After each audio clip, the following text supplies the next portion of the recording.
Hi besties, I'm back. I keep going more than a week between uploads and I'm very sorry for that. Who knew that starting off the year sick and then moving house and then having 2 surgeries in a row would be harrowing, horrible, and demoralizing? I will say, I got my final surgery. I got my wrist surgery 2 weeks ago and I've been recovering. Weirdly, the recovery for my wrist surgery has been much worse than the recovery for my tube removal. I got my splint off today, thank God, so I can finally use my computer and type and all that. That was really difficult when I had my splint on. Anyway, this long intro is just me saying I'm sorry for not uploading as much as I normally do. I know that I'm usually pretty good about weekly uploads, but ever since this year, that just hasn't been the case for me. So what you're gonna find in this video is I actually went through all of my Patreon uploads because I have uploaded over 50 videos on Patreon, and I actually chose 2 different books that I read and pulled them out of different videos so that I can put them in here for you. So you're basically getting a bonus romance video from old Patreon content. And I thought it would also be a great way to promo my Patreon if you're interested. Obviously, you don't have to go there if you don't want to. Don't go there if you don't want. Don't keep your money to yourself unless you want to support me. But anyway, without further ado, let's get into this bonus romance video where I read inanimate object romances. I've always been planning on doing an inanimate object. It's a really hard thing to say. I've always been planning on doing an inanimate object romance video. I just haven't gotten around to doing it. And then I realized I actually did read some in the past. They're both by Vera Valentine. If you don't know who Vera Valentine is, she's never had an intrusive thought that she said no to. Like if she thinks of a wild concept, she's like, I'm gonna write that. The first book is a door romance called Unhinged, where a girl falls in love with her apartment door. And then the next video is called Squeak, and it's about a girl falling in love with balloon animal men. And that one's also a Make-A-Verse. Okay, besties, I finished Unhinged by Vera Valentine. Let me just say that that was very unhinged. It's not very long, but is it harrowing? Yes, it is. We're following this main character. Oh my god, I've already forgotten her name. What is her name? Oh, I think it's Tana. Tana is her name. I remember this because I kept thinking of Tana Mojo. Tana is the main character and she's living in this apartment, but her landlord is actually a killer. Like he killed the girl that lived in the apartment before her because he's kind of a creep and he sneaks into her apartment all the time, whatever. She doesn't know this, but her door knows this. So her door is a sentient being. Her door is the person telling the story and her door is in love with her. Like he sees her every day and he's like, oh my god, she is the best tenant ever. Like I love how she treats me. She never like jangles her key in the lock. She always closes me gently. She treats me with care and love, because apparently before some frat guys used to live there and they used to like kick the door and whatnot. So the door is just like, oh my god, I love Tana. She is my queen. And he knows that the landlord is a creep because he comes into the apartment and he like takes Tana's underwear, and he also saw when he took the girl before and like took her into the woods to like kill her. And so he just loves Tana so much and he wants to warn her about the landlord, but he can't because he's a door. So one day the police show up and they're like, hey, the girl that lived here before, we found her body in the woods. I'm pretty sure that's what happens. Anyway, they find her body or something, and so they're looking into like, how did she die, like what's going on. And so they come to Tana's door and they start asking her questions, and she's like, I don't know, I didn't know her, like she lived here before me, blah blah blah. And the door is just like screaming in his hinges like, please let me tell you what's going on.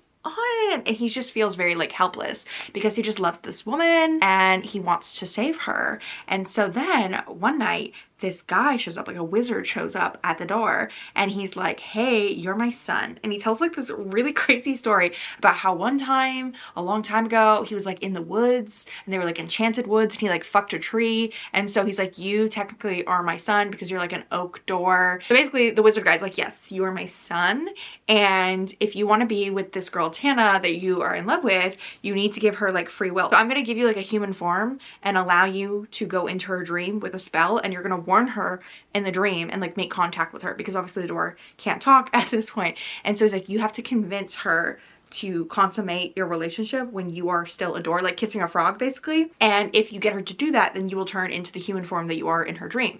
So the door ends up going into Tana's dream and he's like, hey Tana, I have to warn you. And when he arrives into her subconscious, she's having this nightmare that she's in school and she's completely naked, which is a very common nightmare, as we all know, in media. And so he saves her in the dream, and so she starts trusting him, and she's like, hey, who are you, sexy guy? And he is like kind of like walking around like Bambi on his legs because he doesn't know how to walk around even in the dream. And so he's like falling over and she like helps him up, and then he's like, Tana, I am your door and your landlord is evil and you need to have sex with me. And she's like, wow, my dreams are really kinky and weird. Like, this is really weird. Like, she says that in the dream. I cannot stress to you enough how bad the writing is in this book. The only interesting part of this book is the whole plot with the landlord. And so the next day, Tana wakes up and she's like, oh, I'm so crazy. I can't believe I had that dream. And like, she doesn't believe it, obviously. She realizes that some of her underwear is missing and she finds a piece of underwear on the floor, and her landlord had said something about like going into people's apartments because somebody's like oven wasn't working. And so when that happened, she's like, oh my God. She like looks at the door and she's like, was that real? I don't know. And she's down to try anything. So she's like, you know what? I will fuck the door. So she sanitizes the knob. This is on the inside of her apartment. So she sanitizes the knob, and then she brings a chair that will allow her to get on all fours and have her butt and like vagina be level with the doorknob. And I am gonna play this soundbite for you because it did scar me. I need you guys to hear what I heard during the sex scene because it was insane. Oh, holy shit, that's weird. Big too. Nice, but okay. Oh God, yes, yes. No, the sound effects, oh my God. Oh my God. Also the dialogue, like I said, was so bad. It was so bad in this book. And also the voice actress, like she's just like not selling it. She's not doing a good job.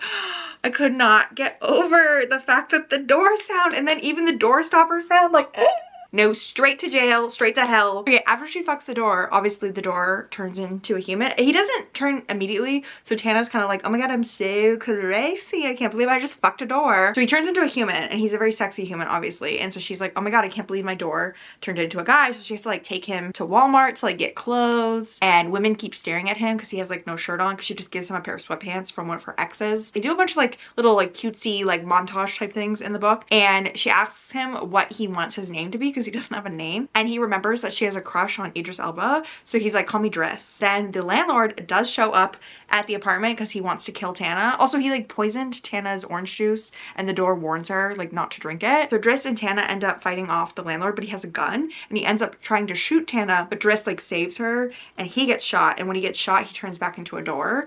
And so then the landlord gets arrested, blah blah blah. Fast forward, he is now a door, but he has like a little hole in it, and so she patches it up. Apparently the police took the door away for evidence, but she like begged to get it back because she's like, no, I need my door, and they like let her have it for some reason. And so she like used wood filler to like patch it up, and then this woman visits her, and I think she's connected to the other wizard guy. I don't remember how, like ex-wife or something, like they are related in some way. And so she comes to Tana and she's like, hey, if you get the door back and you have sex with it again, you can turn him back into a human. And so this time the door is not on its hinges, it's on the ground. So she fucks the door again, but this time on the ground. And as she's fucking the door, he turns into a human, so he's Driss again, and then she's just fucking a human. They decide to be in love forever, and that is the entire plot of this novella. It was not good, and I'm very upset with you, Anna, for making me read this. It was an interesting time, to say the least. It really was.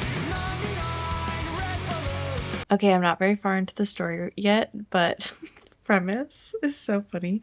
So we open on this girl named Poppy, and she is in art school. She's in college, and she is like doing some like figure drawings at the zoo. And then after she's done drawing some like this family, this guy comes up to her and he starts flirting with her, and he's like, oh, can I get you a drink? Like, it's hot outside, like let's go get some water. And then he like takes her to the concession stand. And so he works at the zoo, and he has like the balloons because he's like the balloon guy. And he takes her to the concession stand, and this other guy's there who's like his boyfriend, and he gets really angry and he's like really rude to Poppy, so she leaves. And then we find out that the two main guys, I can't remember their names. The girl's Poppy, and then one of the guys, I think his name is Zeb. Don't quote me on that. I don't remember what their names are. The angry guy, like he was working on like looking at this like spell book, because we find out that these guys used to be sex slaves to this witch at like a circus, and basically she created them out of balloon animals and turned them into men so that she could have sex with them and like force them. And she was like really abusive with them, and she made it so like whenever she needed their like sexual services, they could like grow a penis, but like when they aren't having sex, they're basically like Ken, like they don't have anything between their legs. So we learned that what she would do is she would have sex with one of them and like keep another one out of the room. And at first they like did not have a sexual connection because they only like had sex with her because like they are balloon animals that were turned into men. And so when she created them, they didn't like have any like sexual history or whatever. And so apparently one night she was like being particularly mean to like one of like the nice one that like went up to Poppy. I really should learn their names because the story is not very long. But anyway, she was like mean to him, so he's like crying. And so the other one like went up to him and like comforted him, and then they like fell in love and started like having sex. And then one day the witch found them like sleeping together, and she got really angry and yelled at them, and so they ran away and like stole her spell book and like made these like sigils. And so now they've been like trying to figure out a way to, I don't know if they're trying to find a way to become fully human or just a way to like make sure the witch never comes back. But the reason that the nice one was like, we should be talking to Poppy, is because they need an artist to like help them with like their ritual with the sigils. And so he's like, oh, she could have like helped us. But the mean one is like jealous. He's like, oh, I don't want anyone who would covet my boyfriend. You're my boyfriend. You're all mine. So not off to a great start in the sense of possessiveness, because I think what I loved so much about Lola and the Millionaires is that everyone was like very like sharing is caring, and so like they loved sharing Lola all together. And I'm assuming eventually the mean one is gonna like Poppy, because this is like a male female like threesome situation. But so that's kind of the update that I have for you right now. Like that's what's happened so far in the story, and it's kind of funny. It's not written poorly, but it's just a very funny concept, and we're getting introduced really quickly because it's a novella. So it kind of was like Poppy like met the guy, and then he was like, yeah, so a witch created us out of balloon animals. And then one line that the guy just said, because we're in like the mean guy's like POV. I keep calling him the mean one, whatever, like one of the guys. We're in his POV right now, and he was like explaining the history with the witch. And he was talking about how like they're trying to figure out like what they're gonna do next. And the reason they work at the zoo is to like make money and like stay safe or whatever, and like they have like skills that like apply for working at the zoo because they used to be in the circus. And basically he was like, you know, the trick of being able to turn into a balloon animal doesn't do much for us, but it does save us a lot on rent, implying that at night they turn into balloon animals so they don't have to have an apartment. Imagine just being like, I'm gonna avoid paying rent by turning into a balloon animal every night. It seems like a really good plan. I think that's a way that we could really solve the housing crisis. Okay, no. I only got like, I'm not even joking, like 2 minutes further into the audiobook, but I had to stop to update you again because, first of all, I figured out their names. The mean one is Keen, and the nice one is Seb. So it's Seb and Keen, Sebastian and Keen. Keen and Sebastian start kissing after Poppy leaves, and so basically, Keen goes down on Seb, and you find out that their penises are balloon. I can't. He got down on his knees, and he was like, I smelled like sugar, powdered sugar, and the smell of latex, because we're like made from the carnival. And so like, it's like implying that his penis was inflating because it's literally a balloon. This can't be real. This literally can't be real. Okay, no, I'm back again. Because I just finished the scene where he gave him the blowjob, and their cum is funnel cake frosting. I need Vera Valentine to take a long look in the mirror and be serious. Like, I need her to become serious. Like, what? Also, they have knots on their penises, so that's what's making it a little bit Omegaverse. Like, apparently their special balloon penises are. And also, like, he was describing that his penis was like red latex, and when he was like giving him like a hand job and like deep throating it, it was like the air was moving in and up out of the, sorry, I keep making the hand motion, I probably should stop. Sorry. Anyway, he was like moving the air up and down in the balloon, and I'm like, if you had a balloon penis, could someone not just like pop it with a needle? That feels very precarious. Also, how did Miss Vera come up with this? Like, genuinely, I would like to know what is going on in like the inside of her brain. Because literally, how? Like, why would you come up with this? But I guess she's also the person who wrote the like novella about the door who falls in love with the woman who like lives in the apartment that he belongs to. I guess her creativity is limitless, apparently. Okay, besties, I literally don't know where we left off with this balloon animal book, but all you need to know is that Keen went to go model for Poppy's class, and then afterwards they were like having an argument about Seb, and basically Keen was like, stay away from Seb, he's my boyfriend, blah blah blah. And then Poppy's like, whoa, whatever. And then she's like, well, I'm gonna draw you guys on Friday, because she thought they wanted like an NSFW like drawing. And then Keen is like, oh, Seb didn't tell you like what we actually want. And for some reason they start kissing, and then there's a sex scene, which was surprising because I thought the first sex scene would be between Seb and Poppy, but instead it's between Keen and Poppy. They just get down to it. And something that was really unsettling and that I did not love is that he does turn his dick into the balloon animal, and then there is a squeaking noise in the audiobook. I did record it for you guys so that you guys could hear it because it is cursed. A sharp squeaking sound filled the room as he rocked against me, eagerly. No.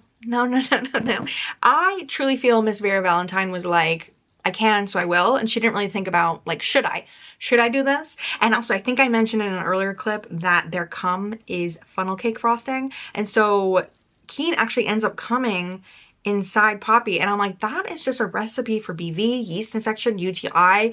Like, she's gonna have to get like her insides checked. She's gonna have to go to the gynecologist, because that just seems not great hygiene. The sex scene is definitely where the Omegaverse stuff started to come in, because we find out that their like balloon cocks like have the knot at the end, and so he ends up knotting Poppy, and then she bites him on the shoulder, and so they end up being mated. And so when they go back to Seb's like, according to the like evil witch's book, like, she's now your like Omega, and you're her alpha, and you're mated, blah blah blah. And they're like, now the witch can't get you because, you know, you're mated to Poppy or something, and like her evil magic was trying to warp the bond. I don't know. The world building here is very suspect. But basically they end up mating with Seb as well, so they become a throuple. And then they go into heat, and then they go back to Poppy's apartment while she's in heat, and they have a bunch of sex together. And this is also the part where it gets really freaky, because they have sex every which way. And there's actually a part where it talks about how Poppy takes Keen's penis and makes a balloon animal shape out of it. Like, she like twists it into like little balls, like basically like anal beads. And so it's like in her ass, like, while the other guy is like in her vagina with his balloon dick. It's weird. There's also this weird thing that goes on, like, in order for them to get erections, they have to take your air, because they don't breathe, because they're technically like, I don't know, like inanimate objects, I guess, that are like, were made into humans. And so in order to inflate their penises, you have to like breathe into their mouth. And so Poppy has to do that. And yeah. And then the part where the evil witch shows up is literally like one sentence, because this is a very rushed story. I don't really understand why Vera Valentine didn't write this as like a longer novella. Like, I could see this being like, I don't know, like 250 to 300 pages and having a lot more information and being more fleshed out, because there was kind of like a magic system. So yeah, they have their big orgy, and then the witch finally shows up, and the way that she gets defeated is Poppy kisses her on the lips. And because Poppy apparently technically is also a witch and she didn't know, it's like the kiss of death, and the witch just dies. And that's how it ends, and they end up just being a happy throuple ever after. Okay, besties, I hope that you enjoyed that exclusive content from my Patreon. If you're interested in joining us over there, we have a Discord and a book club, and we do reading sprints. And I also do a lot of themed readathons, and on there you can find videos just like this one. I have other romance videos. I also have more personal videos, like I recently did a closet declutter, and I also sometimes like go over my life goals, and I'm just a lot more personal in there. I cry a lot, sometimes during reading sprints, sometimes when I'm just filming. I do a whole mix of things over there, so if that piques your interest, then I highly recommend that you check out my Patreon. And if you don't, I hope you still enjoyed this exclusive content. And I'm sorry if this feels like a giant ad for my Patreon. I just genuinely was trying to cobble together a video for all of you. Also, if you're not interested in my Patreon, I swear to God, if you don't keep your money to yourself, I'll be so mad. But also, if you want to share your money, you can. If you've made it to the end of this video, feel free to use a sheep emoji in honor of my t-shirt with a little lamb on it. And I thank you all so much for watching. You're all beautiful. Have a nice day.